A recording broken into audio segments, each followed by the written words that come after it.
Oi, gente! Oi, turma 101, tudo bom com vocês? Aqui é a Rafaela, professora de Sociologia, e na aula de hoje nós vamos ter uma aula de revisão dos assuntos do capítulo 2, tá? O capítulo 2 ele vai ter como título A Invasão das Máquinas.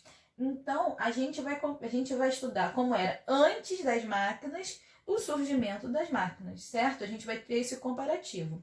O primeiro tema que a gente viu no capítulo foi a hegemonia burguesa. Então, para a gente poder entender o que é hegemonia burguesa, a gente tem que saber o que é burguesia, né?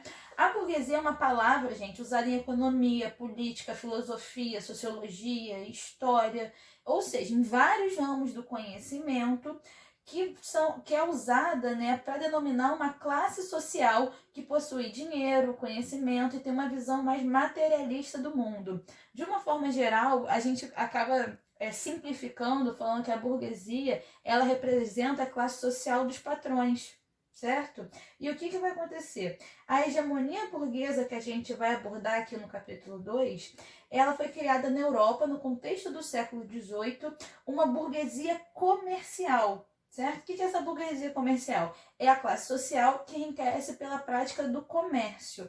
Então, essa burguesia comercial ela vai ser constituída por comerciantes e banqueiros. Tá? Eles sustentavam o comércio entre países europeus e estendiam seus negócios a outros continentes, comprando e vendendo mercadorias, tornando o mundo cada vez mais europeizado, né? Um mundo cada vez mais influenciado pelos europeus.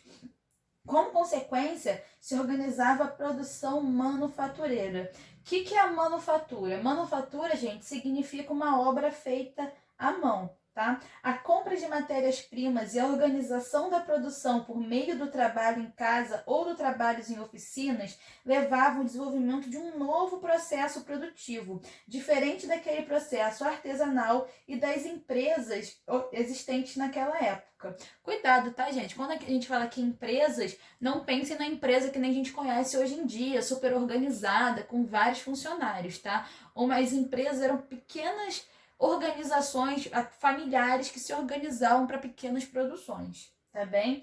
O desenvolvimento da manufatura acarretou o aperfeiçoamento das técnicas de produção. Quanto mais você investe, né, quanto mais você desenvolve, você vai aperfeiçoando suas técnicas. O objetivo passou a ser produzir mais com melhor qualidade e menos trabalhadores. Isso, gente, produzir mais com melhor qualidade, menos trabalhadores, ele acarreta um aumento dos lucros, certo? Isso significa a produtividade, tá, gente? É produzir mais, gastando menos e aumentando os lucros.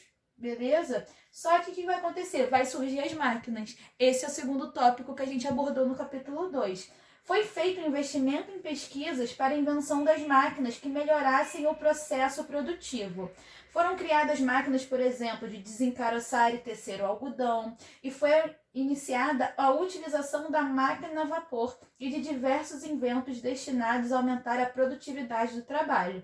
Gente, quando a gente fala que foram criadas máquinas, não associem também as máquinas que a gente está acostumado agora, né? Não é celular, televisão, são máquinas que vão ajudar a otimizar esse processo produtivo, como os exemplos que a gente viu aqui ligados à indústria têxtil, tá? Como a gente já sabe, a fonte de energia, né, da primeira revolução industrial foi o carvão.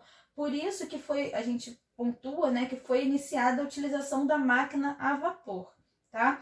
O trabalho que os homens realizavam com as mãos ou com ferramentas passa a ser feito por máquinas, que vai elevar em muito o volume, a quantidade da produção de mercadorias. Tá? Essa máquina a vapor, que podia mover outras máquinas, incentivou o surgimento da indústria construtora de máquinas e de um tipo de indústria voltado para a produção de ferro e posteriormente de aço. Né? Essas indústrias de ferro e de aço é exatamente para abastecer essa construtora de máquinas, certo?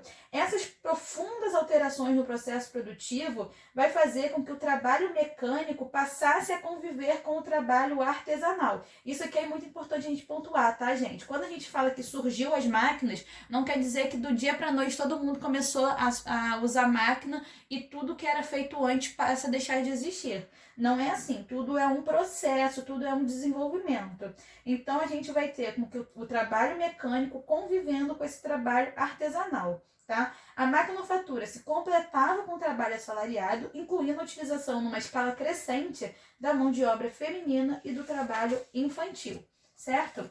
Nesse mesmo período, onde tudo estava acontecendo e abolindo lá na Europa, a exploração de ouro no Brasil, da prata do México e do algodão na América e na Índia. Essas atividades eram desenvolvidas com a utilização do trabalho escravo. Isso vai enriquecer e vai permitir a expansão da indústria da Europa. Por que vai permitir, gente? Porque são atividades que tinham um lucro muito grande na época, tá? Todas essas mudanças que a gente viu, aliadas a uma herança cultural e intelectual do século XVII, levaram o século XVIII a ser um período de grande desenvolvimento. Ou seja, o século XVIII bombou, certo? Então, o que a gente pode pontuar como essas grandes mudanças, essa herança cultural que aconteceu no século XVII e XVIII? No século XVII, a gente teve a Revolução Inglesa, que determinou novas formas de organização política. A gente teve a Revolução Americana e a Revolução Francesa no século XVIII, que alteraram o quadro político e social no continente, servindo de exemplo e parâmetro para revoluções posteriores. Tá? As transformações na produção e o surgimento de novas formas de organização política e a exigência da representação popular caracterizam o século XVIII. Quem são os principais, os pensadores importantes do século XVIII? A gente vai destacar o Montesquieu, o David Hume, o Jean-Jacques Rousseau, o Adam Smith e o Immanuel Kant, certo? A gente também estudou, no capítulo 2, os tribunais da Inquisição, certo?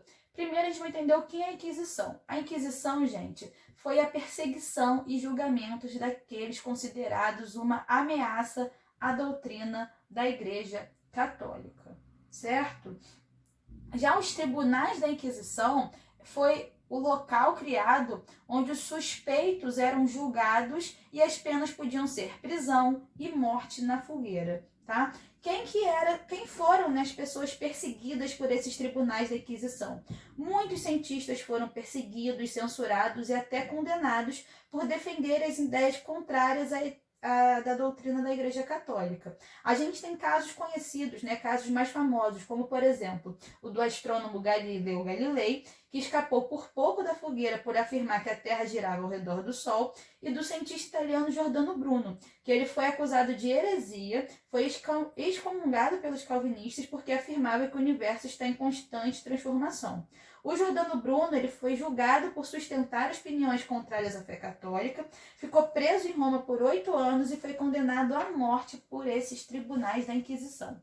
Outras pessoas, gente, que também eram perseguidas foram as mulheres, tá? Por quê? Os inquisidores consideravam bruxaria todas as práticas que envolviam cura através de chá ou remédios feitos de ervas ou de outras substâncias. Sabe aquele chazinho da vovó que ajuda a passar a cólica, uma dor de cabeça, um enjoo? Então, nessa época era considerada bruxaria, tá? As bruxas medievais, que eles denominavam, nada mais eram do que conhecedoras do poder de cura das plantas, que também receberam, nesse contexto, um tratamento violento e cruel, tá? Milhares de pessoas foram torturadas ou queimadas vivas por acusações muitas vezes que eram falsas, tá bom? Aqui no Brasil, a Inquisição ela não teve tanta força, ela ocorreu no período colonial, principalmente no Nordeste. Foram perseguidos principalmente judeus e algumas pessoas devido aos comportamentos brasileiros, tá? Então, gente, esses foram os temas que a gente trabalhou no nosso capítulo 2, tá bom? Se tiverem alguma dúvida, anotem pra gente tirar assim que possível. Fiquem bem, se cuidem, até a próxima. Beijinho, tchau, tchau!